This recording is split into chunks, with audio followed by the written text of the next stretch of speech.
Let's dig in. So, as I said before, the last 20% is where the champions are made. Most people quit in the final stretch. Why? Because they got tired. They lost motivation. They start thinking, I've done enough. I'm quitting now. I'm never going to get to that goal.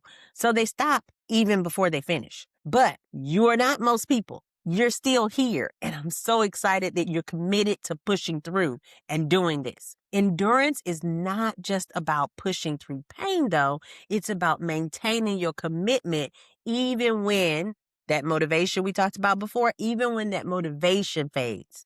It's about finding joy in the process and not just finding joy in the outcome. You have got to celebrate the process of it all so that you can really appreciate the outcome of it all. Now, this week, we're building the mental stamina to finish what we started. Not just with gritted teeth and white knuckles, but we want to finish what we started with grace, with gratitude, and with celebration. Now, don't just celebrate the finish line. You've got to celebrate the process and not just the outcome.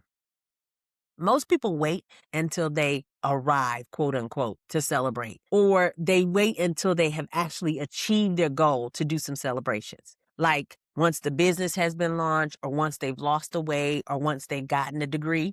But if you wait until you arrive at the finish line to celebrate, you'll miss the entire journey because the journey is worth celebrating. Can I tell you a secret? There is no final destination. Once you reach the goal that you've been thinking about, that you set up for this course, there's always going to be another goal. Once a climber reaches the top of one mountain, there's always the next mountain. There will always be another dream or another goal to pursue. So it's time for you to start enjoying the process and learning how to celebrate the process. You got to celebrate the fact that you keep showing up. You got to celebrate the small wins, because celebrating the small wins really does help make it easier to get your goals. I think back to my backyard renovation. And every time I would finish one small section, I would celebrate that section. I'd post about that section. I would really just enjoy that section so that I could make sure that I was enjoying the entire thing and make sure I was enjoying the progress and not just the results. I think this really motivates you to keep going until the end. I've learned that celebration really fuels your endurance. When you pause to acknowledge the process, then you gain all of this energy to keep going. When you recognize how far you've come, the remaining distance feels a little bit more manageable. You're right there somewhere in the middle, a lot closer to the end than you were in the beginning. This week, we're creating a celebration practice that honors your progress while you're still pursuing more and while you're still pursuing your goal. So, it's been 7 weeks on this journey. Look how far you've come. Let's look back. In week 1, you defined your goals by using the backward planning method. This helps you to get clear on where you're going, and you set your finish date. You claimed your time and reclaimed your time.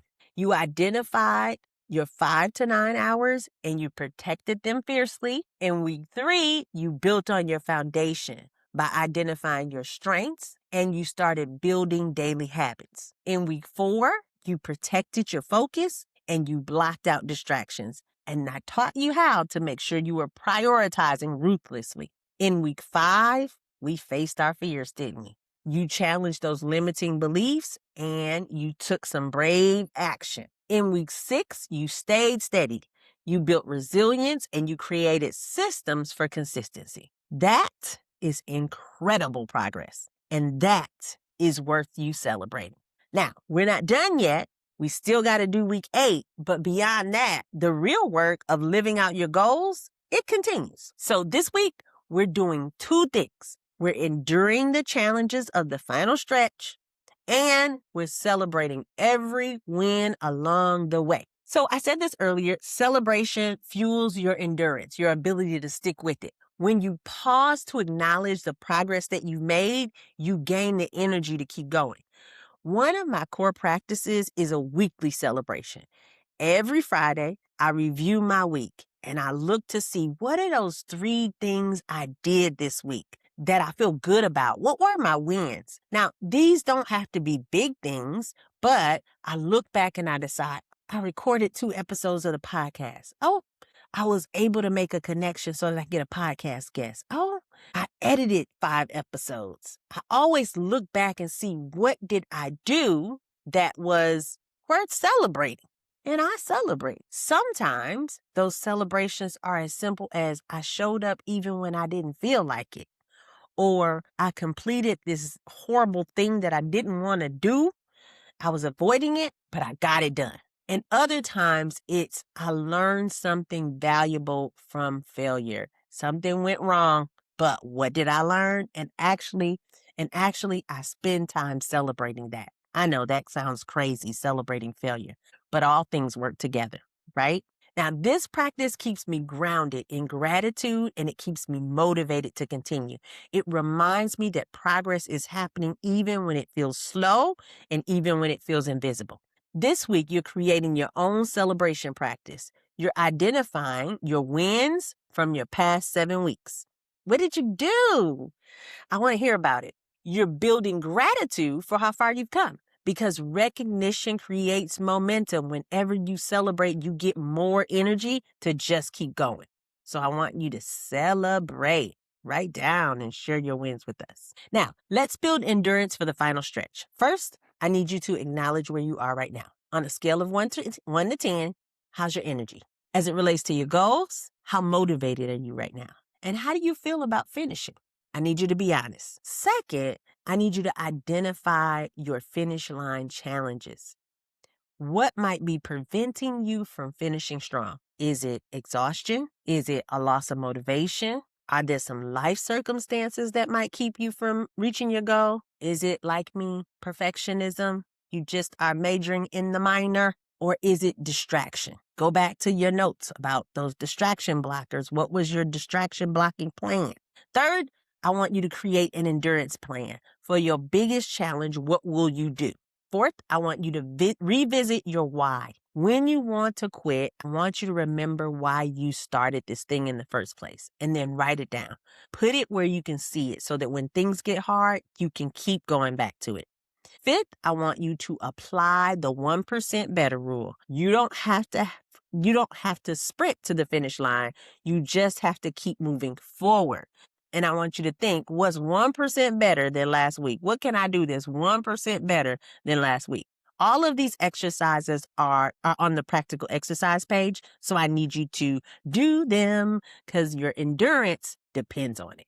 Now, I want you to create a celebration practice. Every week, ideally on Friday, I want you to review the week that's just gone by. And I want you to identify at least 5 wins. I don't care if they're big or small. Find 5 wins. Something like I showed up even when I didn't feel like it. That's a win. I completed a task that I had been avoiding. That's another win. I said no to something that did not align with my goals. Another win. I practiced a new habit for 7 days straight. That's another win. I learned something valuable from a setback that I had. Boom, we got 5 wins. I want you to celebrate your progress, not just your results. What progress have you made that doesn't show up as a result just yet? Celebrate that. Build gratitude for the journey. I want you to be thankful for the journey. What are you grateful for from this journey so far? Write that down. You're going to create a celebration ritual where you will tell us how will you celebrate your wins every week. Maybe you'll journal about your wins. Maybe you'll share your wins with an accountability partner. Maybe you'll treat yourself to something nice. When I was trying to lose weight back in the day on Weight Watchers, if I went in and weighed myself and I had lost weight, my meetings were in the mall. So I couldn't go buy any food because that would just work against me, right?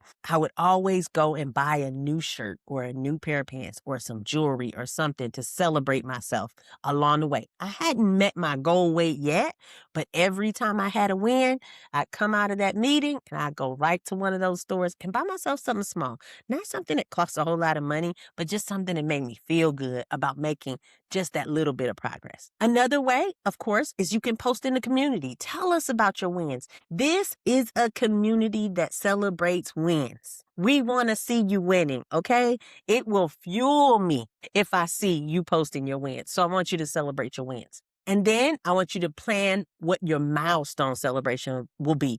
What will you do after you complete this 8-week course? I want you to put that celebration on your calendar, and then I want you to share with other people the things you're going to do. If you like to reward yourself by doing a trip because you endured, you stuck it out through a course, maybe you bought courses before and never finished them, I want you to first tell me why you finished this one over any others so I can repeat that and make sure I do good courses.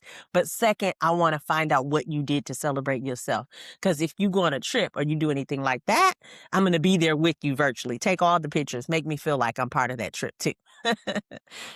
What are we journaling on this week? What does finishing strong mean to me? Respond to that in your journal. When have I quit in the past? What can I learn? What's the difference between rest and giving up? Why is it hard for me to celebrate me? What would change if I celebrated progress as much as I celebrate the results? Who has supported me? What am I most proud of? I need you to answer these questions.